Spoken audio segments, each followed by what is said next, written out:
precisa não, Lê.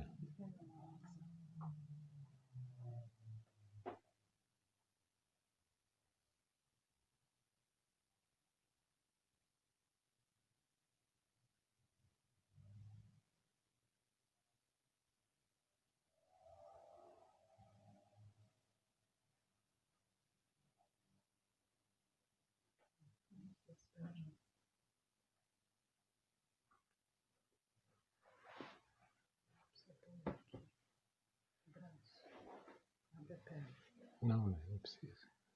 Você está me atrapalhando, Lê. Eu tenho que me concentrar aqui.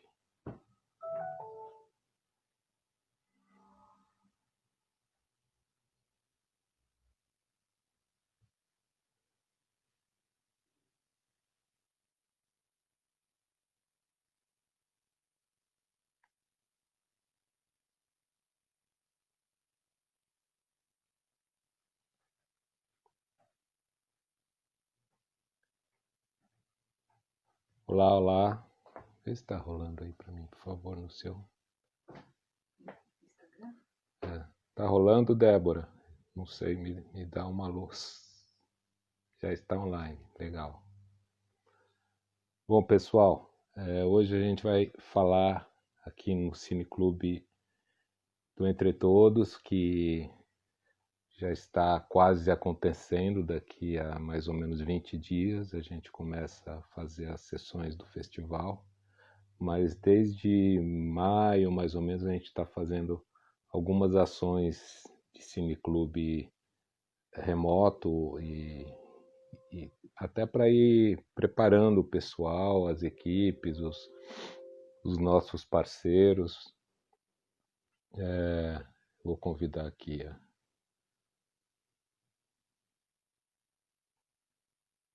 quer participar, fazer uma aceitar. Instituto. Então a gente está fazendo esse processo de, digamos, aquecimento, né? O festival ele tem uma característica, olha a Mari aí. O festival tem uma característica interessante de ser basicamente um festival de itinerância. A gente faz muitas exibições no período da mostra competitiva, e isso faz com que no momento da pandemia todo mundo está se reinventando, mas a gente ficou mais ou menos sem saber o que fazer.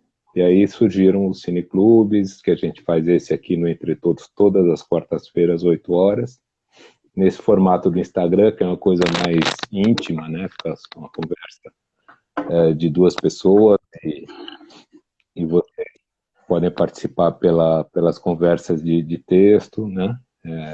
Tem os Zooms, tem toda essa história que a nossa nova cultura do século XXI, infelizmente. Bom, Mari, bom te ver. Exato. Depois de uma semana de muita dor de cabeça, né? Doença de branco, né? Eu acho que os índios não têm dor de cabeça. Tem, sim. Tem dor de cabeça Tem? também. Tem. Não sei se é essa enxaqueca que eu tenho, mas tem dor de cabeça. Enxaqueca é coisa de branco, eu acho. Então, a gente hoje está recebendo a Mari. A Mari, ela participou de forma indireta do filme, né, Mari? Do filme que vocês viram, né? O Priara Jô, depois do ovo à guerra, e que é um curta de 2008, e participou do festival no seu segundo ano, ganhou um prêmio, e foi um perrengue para a gente conseguir premiar eles, porque a aldeia, né, naquela época era um pouquinho mais difícil de falar do que é hoje, e, putz, acho que a Secretaria dos Direitos Humanos, que tinha que mandar o prêmio, xingou a gente até uns 3 anos depois desse ano, porque foi um perrengue para o dinheiro público chegar numa aldeia indígena. Foi muito legal tudo. A gente conheceu a Mari nesse momento, né? A Mari faz essa batalha, vamos dizer assim, de levar o movimento do audiovisual para as aldeias, meio de uma forma pioneira, né, baseado numa experiência que ela teve na fase de estudos ainda, né, fora do Brasil. E eu queria perguntar para a Mari como que você foi chegar no cinema, porque você foi fazer um curso de cinema na Europa, né, na França. Jean Rouch, né, trabalhou com pessoas que estavam lá vendo essa movimentação junto a populações que estavam, de alguma forma, sendo esquecidas. Fala um pouquinho disso, não da sua, que eu sei que você não gosta muito de ficar falando de você, mas o que despertou em você essa angústia, né, de mostrar essas dificuldades e essas maravilhosas virtudes do povo indígena no Brasil? Na verdade, eu entrei no cinema pela porta dos fundos. Eu não fui eu fui morar na França, né? Mas eu tinha um projeto mais de escrever do que fazer cinema. Mas eu aí entrei na faculdade lá e comecei a estudar literatura e cinema ao mesmo tempo.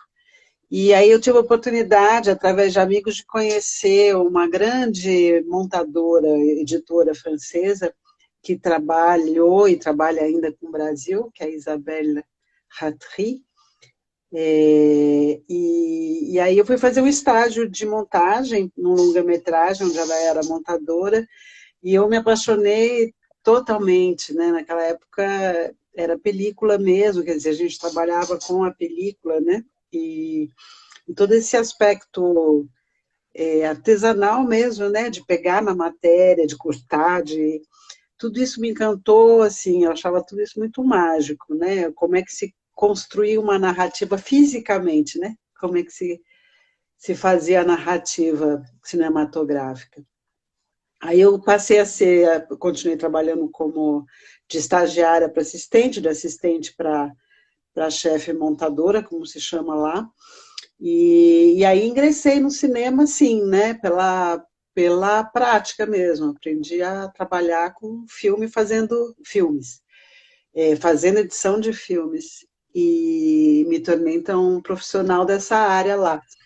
E aí eu entrei, o segundo passo foi os Ateliers Varron, né, que era uma espécie de escola, né, meio uma escola, porque também não tem nada de formal no aprendizado que propõe, né, na forma de aprendizagem que propõe os Ateliers Varron, e que tinha sido criado, né, pelo Jean Rouch e mais uma turma de pessoas, com a ideia, com a ideia de democratizar, na verdade, né, o acesso à linguagem cinematográfica, enfim, o acesso ao fazer cinematográfico para populações, comunidades, pessoas que eram não representadas, né, ou representadas por outras pessoas, que não se autorrepresentavam, que não tinham acesso a isso. E foi uma experiência bem radical, bem legal mesmo, assim, que me deu exatamente a direção pela qual eu queria seguir, né, que era no documentário, um tipo de documentário naquela época era do cinema direto, né, então uma experiência menos, na época era bem menos careta, do que esse documentáriozão cheio de voz off, voz de Deus, etc.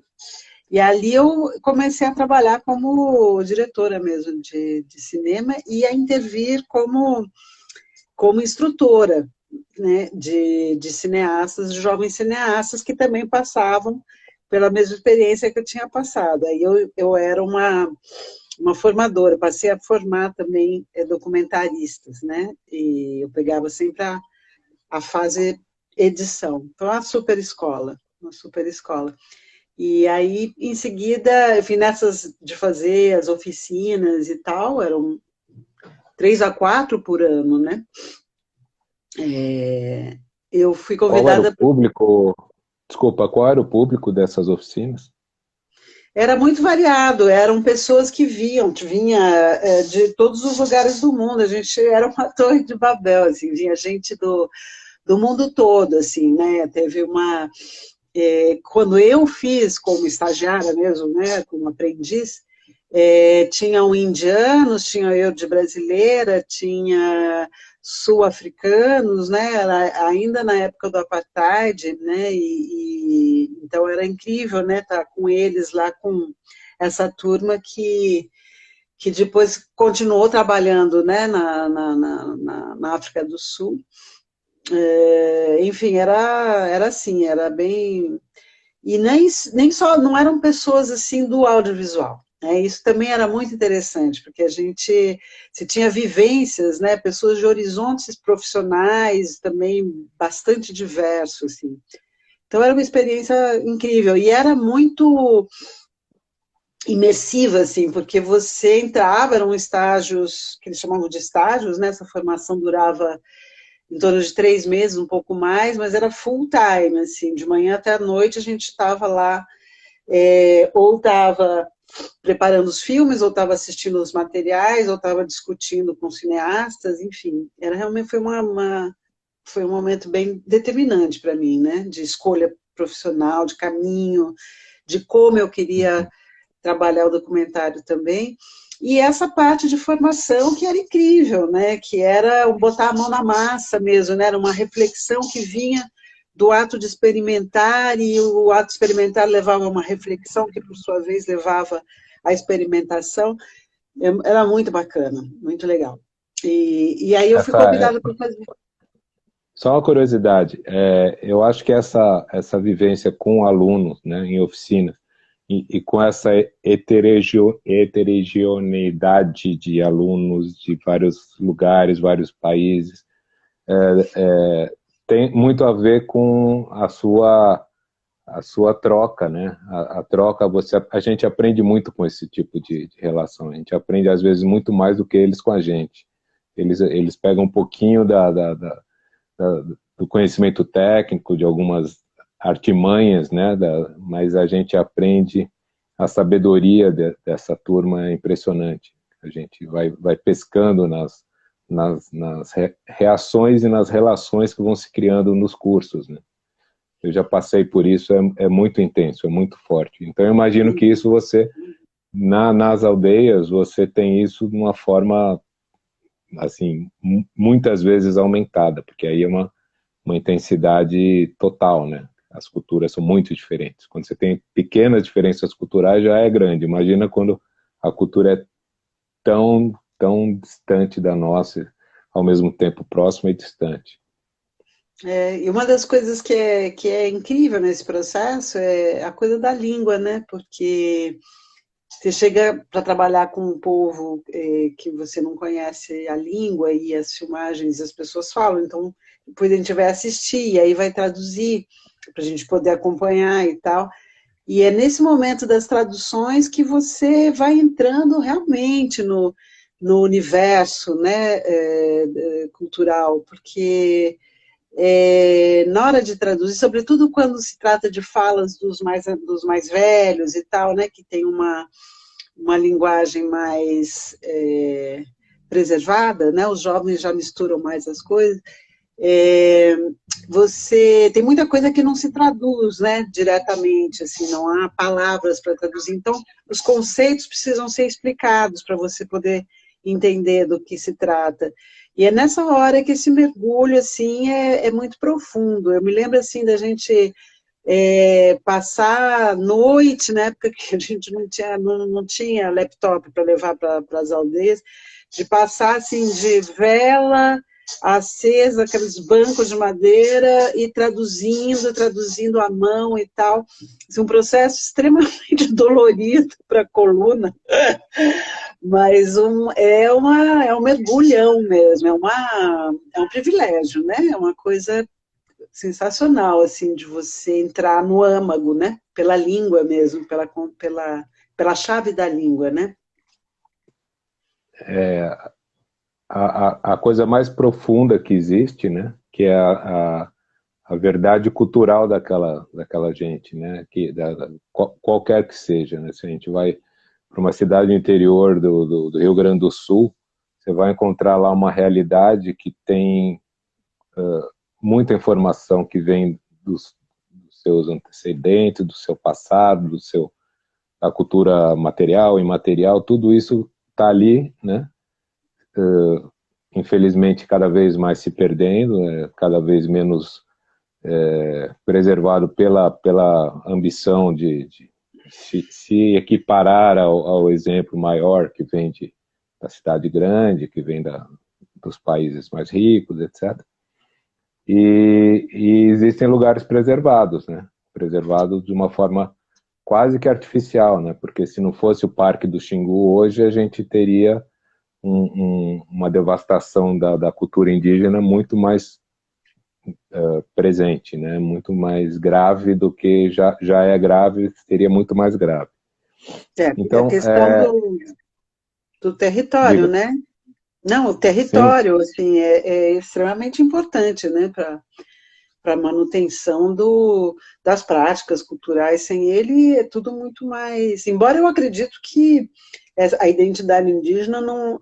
o território é o corpo, né? O território ele está impregnado na pessoa e você vai encontrar comunidades, pessoas indígenas no meio urbano que reivindicam sua identidade indígena com todo o direito e que, embora tenham todo um referencial, né, todo um modo de vida, né, muito semelhante ao nosso, adotando, né, coisas do nosso cotidiano, assim, dos nossos hábitos, mas que permanecem, que carregam, né, essa ancestralidade, que carregam a sua identidade nos seus corpos, né? A gente não pode ser purista com isso, mas é fundamental. fundamental. É fundamental a coisa do território, né? É fundamental. Mas às vezes assim, né? A gente tem tendência a ver, a identificar, né? O indígena, aquele que a gente costuma ver em vídeo, em fotografias e tal, que são exatamente os índios do Xingu, né? E caracterizados, né, nos seus paramentos e nas suas aldeias características e tal, mas eu acho que o ser indígena extrapola, né, toda essa referência que a gente tem. Você encontra indígenas do sul ao norte, né, muito além da Amazônia, você tem todos os estados, em São Paulo você tem, eu não sei mais quantas etnias aqui, mas eu acho que são mais de 30 etnias presentes na cidade, no estado de São Paulo. É enorme, e as pessoas acham que não tem indígenas em São Paulo, né? No máximo sabe que tem os Guarani ali, aqui, mas não tem ideia desse contingente humano de indígenas urbanos, né, que vivem nas cidades e que estão aqui, né, estão ao nosso lado, a gente não consegue enxergá-los, né, porque a gente tem essa imagem muito forte na cabeça de que o indígena é o indígena da Amazônia, né, e isso é muito nefasto, né, para essas pessoas, né, esse não reconhecimento é muito ruim, né. É Como a gente, assim, você não vai se tornar indígena porque você coloca um cocar na cabeça, tá certo? Não é porque você não está vestido, né, paramentado como indígena que você deixou de ser indígena. Isso é muito cruel, né? Essa Sim, coisa da nesse ano a gente está com vários filmes representando essa retomada, digamos assim, né? Nos últimos anos a gente recebeu alguns do Nordeste, em que por conta das cotas, provavelmente, né, das cotas de emprego, em algumas empresas mais coerentes com a realidade do que está acontecendo, mas nas escolas, nas universidades, você tem uma retomada do desejo de se identificar como indígena.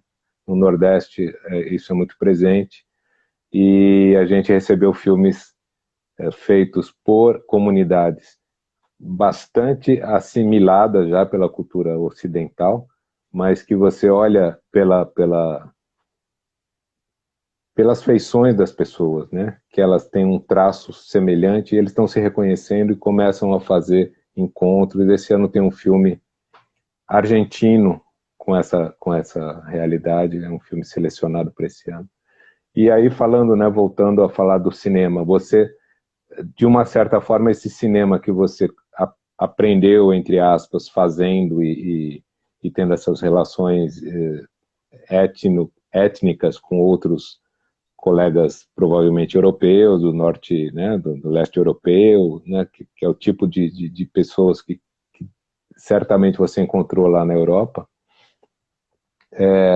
Quando você aprende a usar a ferramenta das câmeras para registrar um movimento que está com a tendência de se esquecer, digamos assim, fazer um esquecimento não só de fora para, né, de fora para dentro das comunidades, mas dentro das comunidades, né?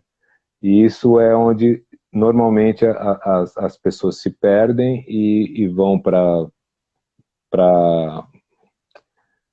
uma vida mais identificada com o outro, não com a sua turma. Ele vai tentar se identificar com a turma do seu trabalho, da sua escola, né? Você começa a esquecer e se envergonhar daquela sua origem.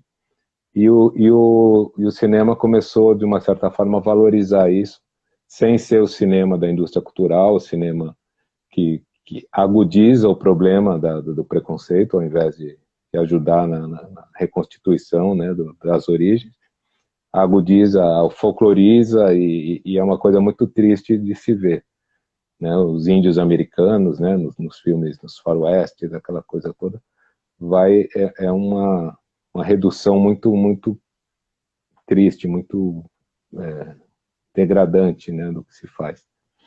E eu queria entender isso. Você vem para cá, para o Brasil, e nos anos 90 a gente está num momento que o ataque à Amazônia já está começando bem antes, mas começa a se agravar. E nos anos 90, e agora está essa pandemia de vírus humanos ali atacando a tudo e a todos, né? Como que você enxerga hoje a potência desses índios que vocês, de uma certa forma, potencializaram eles a gravar com suas câmeras, hoje com seus celulares, identificar, por exemplo, um agressor, tudo isso, de uma forma direta, né? Quando é realmente uma coisa mais jornalística, mais denunciando, e de uma forma indireta na subjetividade do cinema, como é o Priarajô, como é o Mandaiaqui Taquino. Quer dizer, eles começam a dominar o fazer cinematográfico.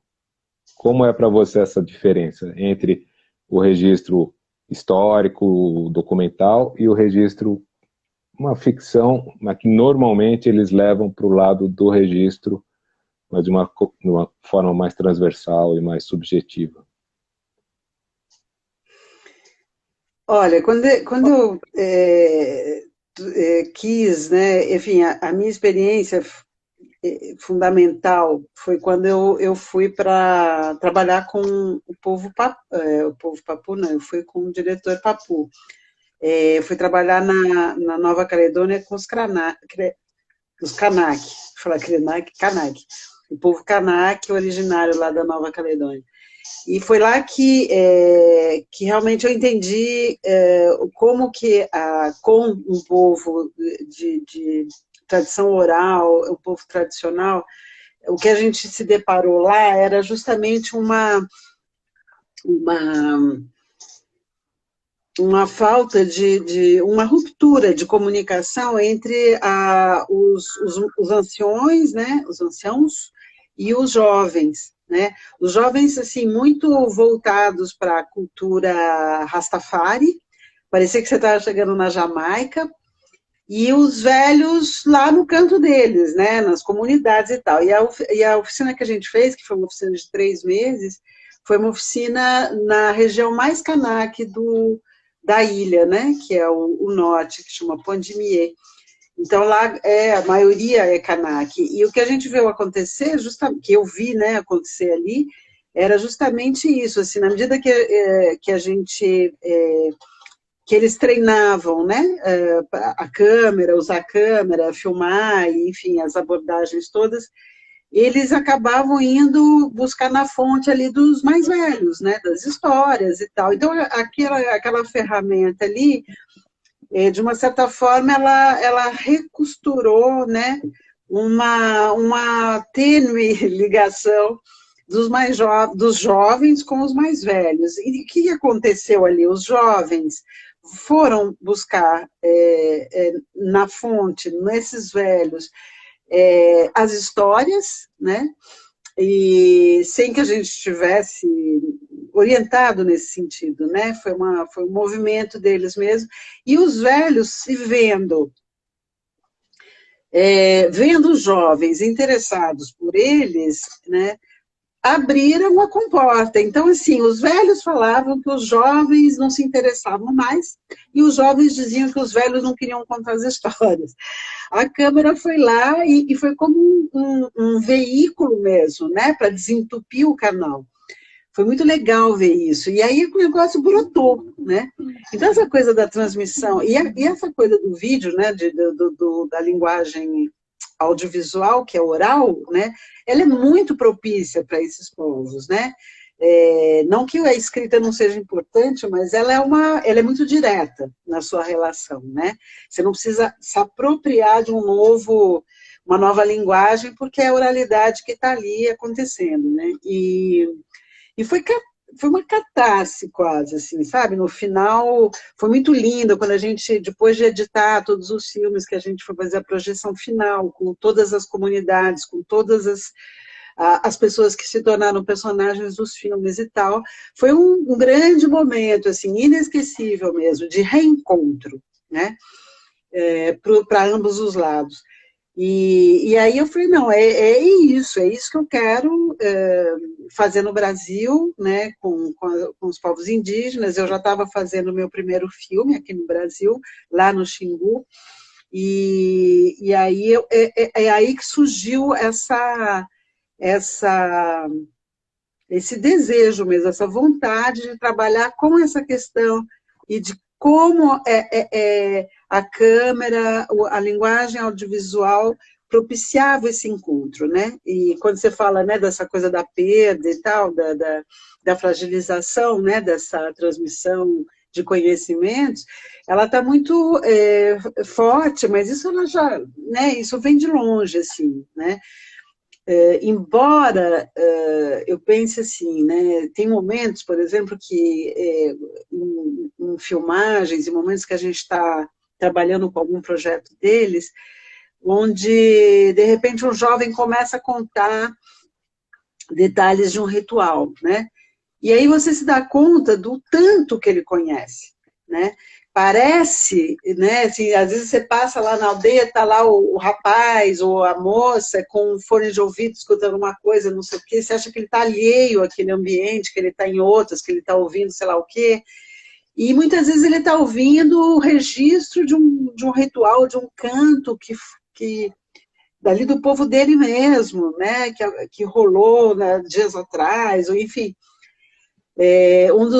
Das pessoas com quem eu mais trabalhei, que eu fui coautor, inclusive, de um filme com ele, o Carané, ele tinha um ritual, tinha uma gravação que ele queria muito fazer, de um ritual que eles não deixam filmar, que é um ritual de luto, né? Não querem que filme, não querem que registre, de nenhuma forma. E ele queria aprender os cantos desse ritual. E o avô dele era uma dessas pessoas que era especialista desses cantos. E aí o jeito que ele encontrou foi levar o avô para fora da aldeia, fora do ritual, né, do momento, não tinha ninguém que tivesse morrido ali, e eles se tocaram na mata, ele pegou o gravador e gravou todos os cantos com o avô. Né? Então ele ficava, quando a gente estava em casa editando, de noite ele punha o fone de ouvido e ficava repetindo, cantando para aprender, né? Então, assim, tem muitas coisas que têm uma aparência de alguma coisa que se aparenta como perda, como desinteresse e tal, e que nem sempre é, de fato, um desinteresse e uma perda, né? E, por outro lado, você tem situações onde a cultura parece muito presente, muito forte, e que ela está mais fragilizada do que aparece aos nossos olhos, né? Então, tudo isso é muito delicado, na verdade, né? Eu vejo assim, eu já trabalhei em lugares e com comunidades assim que me diziam assim, as pessoas me diziam assim, mas o que a gente vai filmar? A nossa cultura já acabou, né? E aí é toda a questão do que é a cultura, né? Onde é que ela está, né? Como é que ela se expressa? É só na língua? É só no ritual, né? E aí você começa a buscar essas coisas com as pessoas, começa a cutucar isso, não é nem chegar para dizer o que é, o que não é, mas cutucar, né? Então, aparecem muitas coisas, né? E uma das estratégias, porque assim, o que eu trouxe dos ateliês Varra para cá, né, para essa formação audiovisual que eu comecei aqui, foi exatamente assim, uma inspiração de uma metodologia, né? Mas não uma aplicação de uma metodologia, porque a gente está com outra cultura, outro povo, outro tudo, né? Então não dava para pegar um modelo e trazer o modelo pronto. Mas a inspiração vinha daí, né? Dessa coisa do fazer e do refletir e refazer e tal, mas de uma forma muito, muito, muito corporal, muito física mesmo, né? Um aprendizado na experimentação.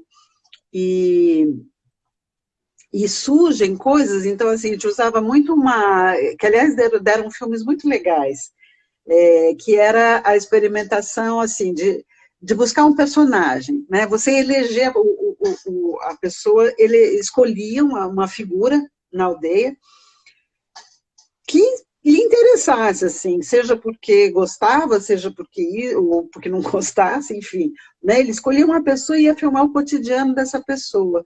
E daí saíram coisas muito legais. Um desses filmes, que é um dos que eu mais curto dessa leva, é o filme que chama Shomotse, de um realizador Achaninka, o Bebito Achaninka, e onde ele filmou um senhor da aldeia dele, que é relativamente atípico, mas um cara, um Achaninka, que vive de aposentadoria, né, do dinheiro da aposentadoria, e ele vai, a um certo momento das filmagens, né, ele está filmando com ele na aldeia, ele chega, o realizador chega e fala assim, olha, vou ter que achar outro assunto, porque ele está indo embora, ele está indo para o município buscar a aposentadoria dele. Eu falei, porque vai com ele, né, continua, filma lá com ele, vai... E aí ele foi e acompanhou tudo isso, e é um filme muito, muito delicado, né?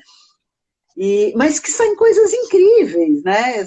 E é dessa observação fina mesmo, né? Então, assim, a própria desconstrução dessa ideia de cultura, né? O índio, porque eles acabam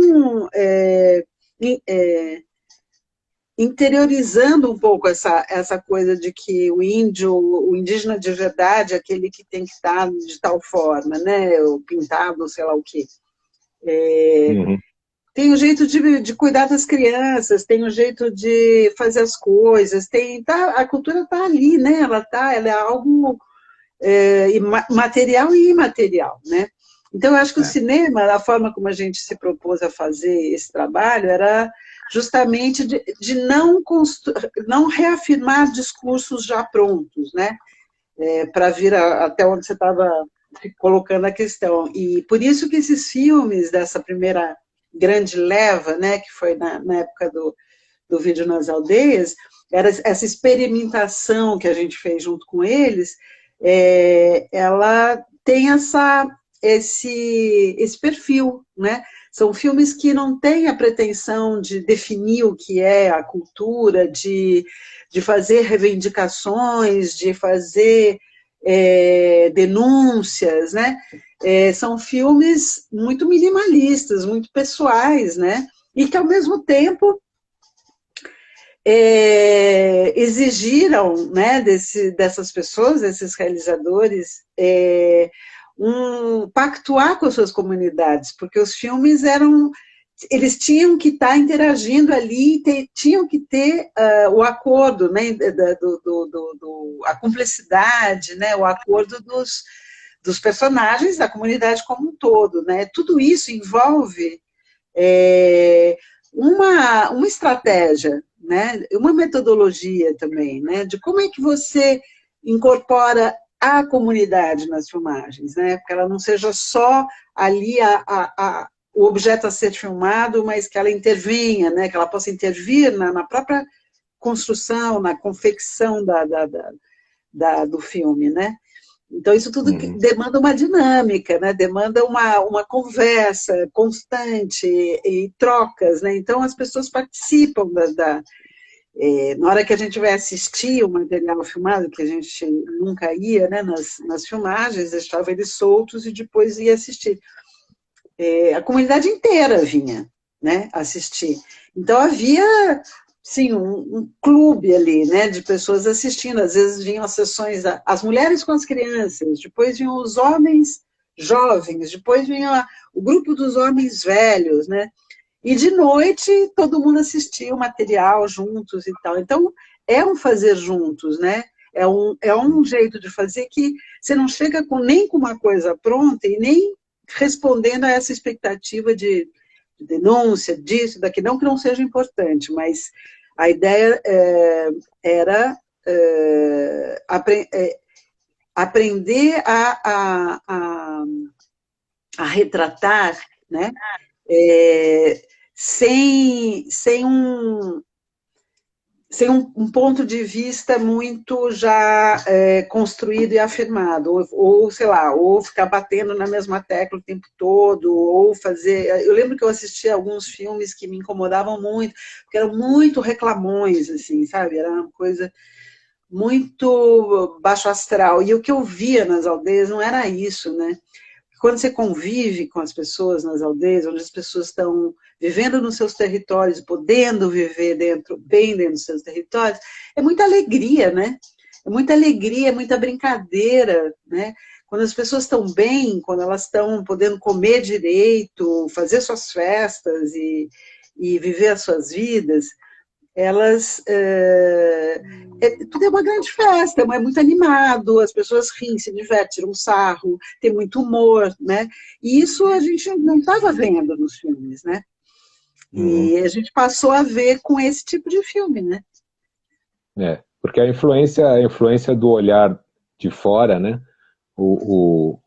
Como o Guarani fala, né? O Juruá chega com a câmera, um olhar impositivo da câmera do branco, né? O Juruá é o branco, né? Na língua Guarani.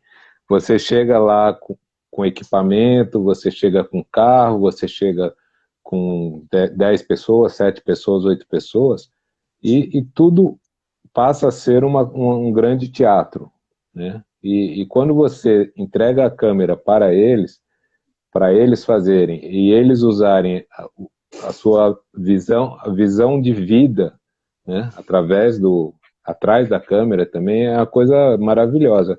Então eu queria falar um pouquinho do filme que está em cartaz, fica em cartaz no nosso cineclube até sexta-feira, que para mim é uma pérola, uma obra-prima de um jovem, que eu queria saber primeiro se ele continua filmando, né? Na época ele era bem jovem, se ele continua filmando, e também falar de um filme que você está distribuindo, de uma certa forma, de um casal indígena que filmou seus filhos São os Ujua, né, que você falou, a aldeia? O povo, Yujá. Yujá. Yujá, povo Yujá. A aldeia Yudá. Auaiá. A gente, Aiauá. Então, que tem assim, mais uma qualidade de enquadramento, uma qualidade do olhar, da escolha, né? A edição, pelo jeito, foi feito também por um indígena, né? Não foi feito por um brasileiro, sei lá, um ocidental. Com o olhar deles. Isso que eu queria que você falasse um pouco. O olhar desse filme que todo mundo pode assistir aí no Cineclube, e esse que vai estar no nosso festival e posteriormente em outros cineclubes, né, nas escolas, feito por um casal, né, uma coisa que não é coletiva do ponto de vista de como foi o Priarajô, que você vê que tem um empenho da aldeia toda. E ali você tem um retrato muito íntimo de uma família, com uma qualidade de edição, uma qualidade cinematográfica intensa. Como é isso? As gerações que estão sucedendo, né? O que o diretor depois do Ovo, do Priarajô, está fazendo hoje em relação a isso? Qual é a possibilidade disso se estender lá dentro sem a presença do branco? Os diretores depois do Ovo a Guerra, o Comoy e o Paturi, né? Eles, até onde eu sei, eles pararam de trabalhar com audiovisual. Eu não sei hoje, porque faz tempo mesmo que eu não tenho. Primeiro que eu não tive a oportunidade de ir até lá, infelizmente, porque é muito bacana lá, a terra indígena onde eles vivem, os Panará, o povo Panará. É Xingu, né?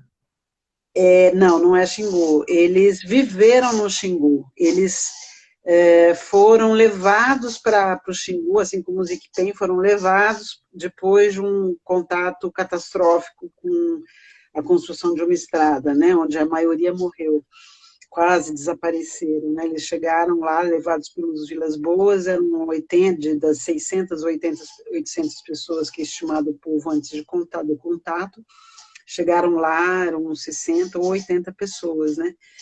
E viveram no Xingu. Eu conheci eles no Parque Indígena do Xingu, quando eles moravam lá, foram acolhidos lá pelos outros povos que já estavam lá, e depois houve todo um processo de retomada de uma parte do território deles que estava preservada ainda, porque o resto era garimpo, né? E foi completamente invadido, e depois viraram pequenos municípios, né? Mas eles conseguiram voltar para lá, para uma área que estava preservada, e vivem lá até hoje, né? Então, não é dentro do Parque Indígena do Xingu, eles têm o próprio território, que fica ali entre Mato Grosso e o Pará. Não sei se ele ainda é Mato Grosso, mas é bem ali na divisa. E o Comoy e o Paturi, eu acho que eles não fazem mais, não trabalham mais com isso. Depois deles, eu trabalhei com 2 rapazes de lá. Um deles era um dos meninos que eles filmaram. Aliás, o gangster principal, né? O puxador, o menino o mais levado, o mais danadinho deles lá. Protagonista da história. Do grupo dos meninos lá. E aquele filme era bem isso, né? Porque tinha tido, que também eu acho que passou entre todos, né? Das crianças que vêm para o mundo. E que vem para o mundo, apesar de estourar o tempo, a gente abriu uma exceção. É maravilhoso. Ele era um pouco mais longo, né? É verdade. Então, e a gente levou esse filme lá para eles assistirem. Uhum.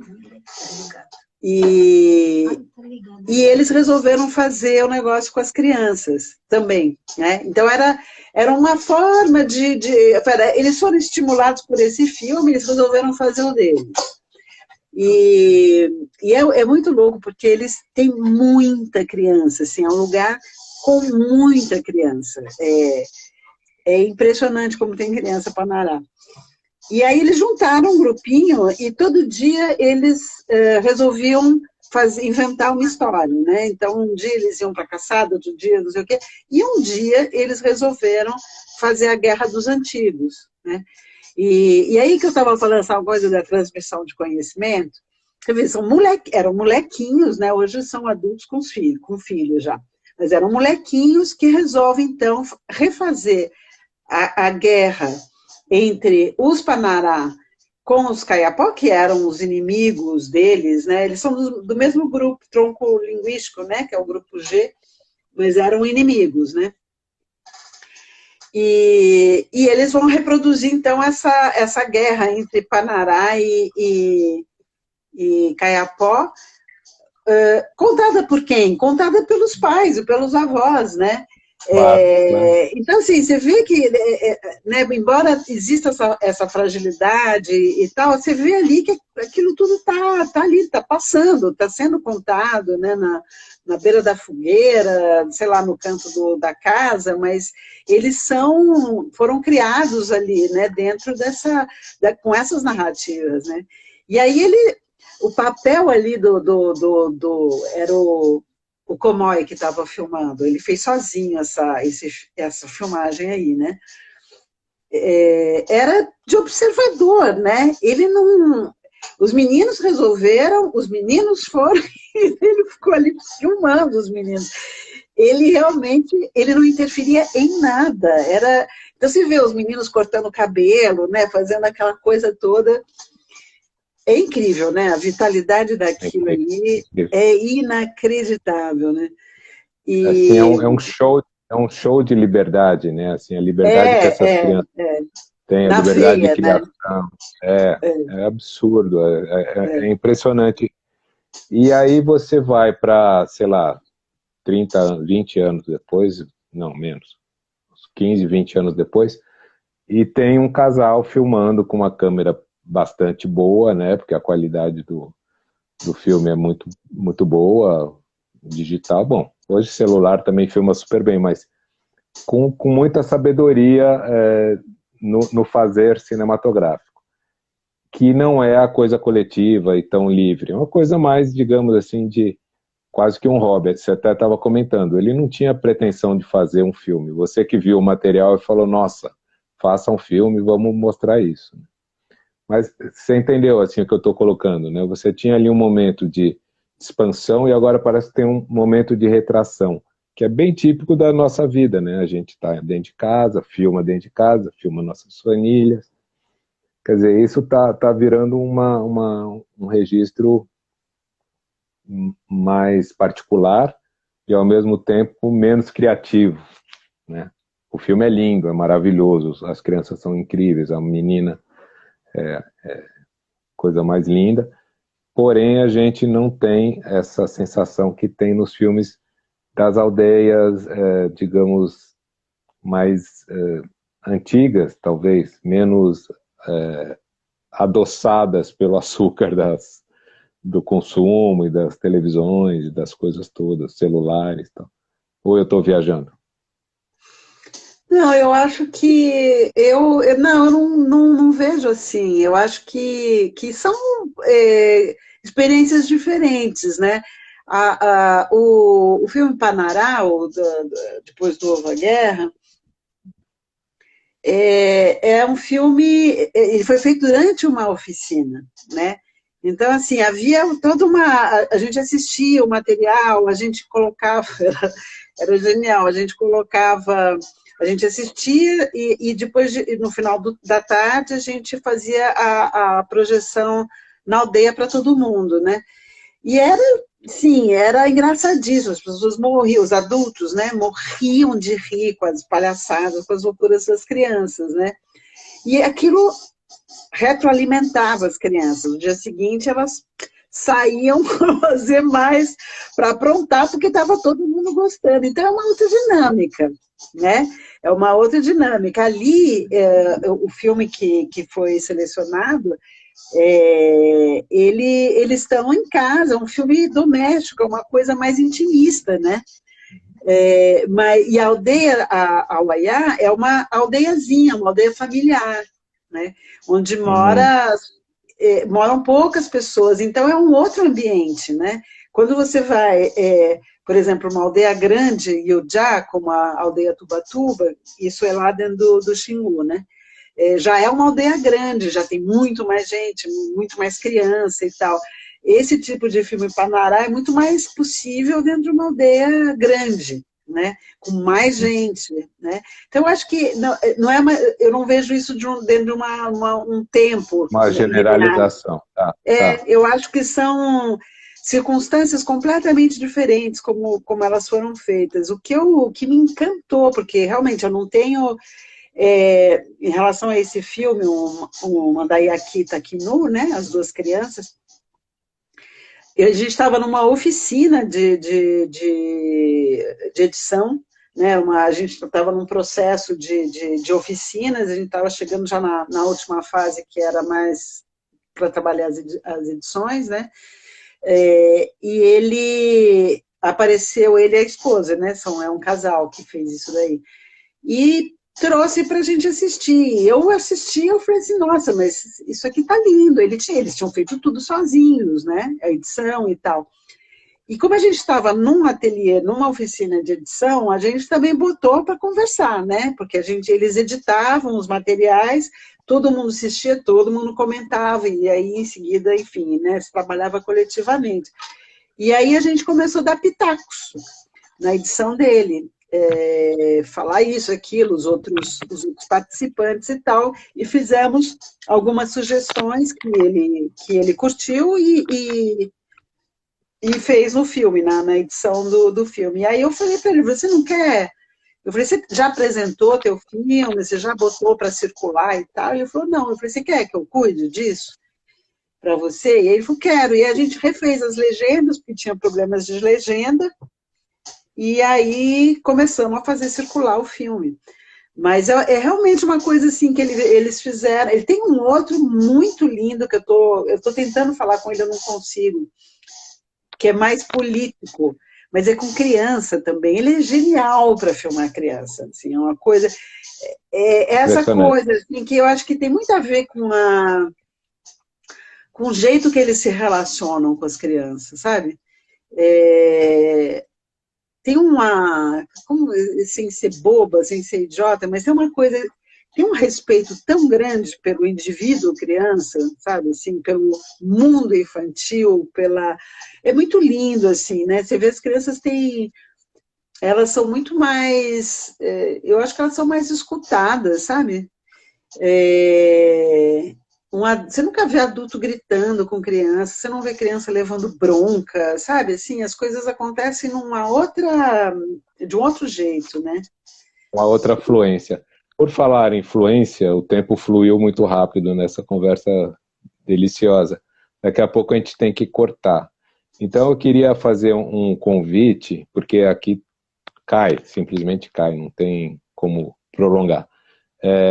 Fazer um convite para todos que venham a ver esse vídeo, que estejam vendo essa conversa, que esse ano a gente tem esse filme e alguns outros que tratam da questão indígena de uma forma muito variada. Isso também é legal, né? Porque a gente fala da questão dos argentinos, bolivianos, colombianos, nordestinos aqui do Brasil, que são aquelas etnias, aqueles povos, aquelas nações que a gente não reconhece como indígena também, né? Então, esse Mandaiaki Takino é assim, a coisa mais deliciosa de assistir, né? Dá uma alegria, você sente a alegria das crianças de viver, né? E dos pais, provavelmente, de estar vendo aquilo acontecer. É um dos filmes que a gente vai estar esse ano passando. A gente vai estar na mostra a gente selecionou para duas mostras, uma mostra adulta e uma mostra jovem, tá? Porque são públicos diferentes que recebem o material. Mas tem outros filmes muito, muito interessantes, muito bacanas, que tratam dessa questão que a gente está falando aqui. A Mari é a nossa anfitriã, de uma certa forma, na questão indígena, então eu fico até envergonhado de tentar falar alguma coisa, mas eu acho que está dando tempo, daqui a pouco vai cair, a guilhotina vai cortar a gente, Uhum. e que você Passou falasse rápido. alguma coisa, passou muito, muito gostoso. Você falasse alguma coisa em relação a isso, né? Em relação a essa potência que esse povo maravilhoso, que a gente infelizmente desconhece, promete aí para o futuro, na questão audiovisual, ou em todas as outras que você quiser falar, por favor. Eu vou aproveitar esse espacinho para falar que hoje a gente tem as realizadoras indígenas, que era, nossa, que é uma coisa maravilhosa, porque a gente, durante mais de 20 anos, né, 25 anos, a gente ficou tentando trazer as mulheres, né, indígenas para se expressar através do audiovisual, e hoje elas estão produzindo seus filmes, e tem vários filmes e várias diretoras, mulheres que estão entrando em cena e não passaram pela minha escola, pelas minhas mãos, mas que estão aí, e eu acho isso um fato super relevante, porque no mundo indígena as mulheres estão cada vez mais se apropriando dos espaços, né, ocupando espaços, tanto na política, a gente tem pessoas incríveis, né, no meio acadêmico também, né, agora nós temos várias se formando em antropologia, em vários campos de conhecimento, e no audiovisual também, né? E eu gosto de fechar assim, dizendo que essa nova geração aí, dessas mulheres super batalhadoras, e que a gente precisa prestar bastante atenção nesse E que, trabalho, valorizar isso.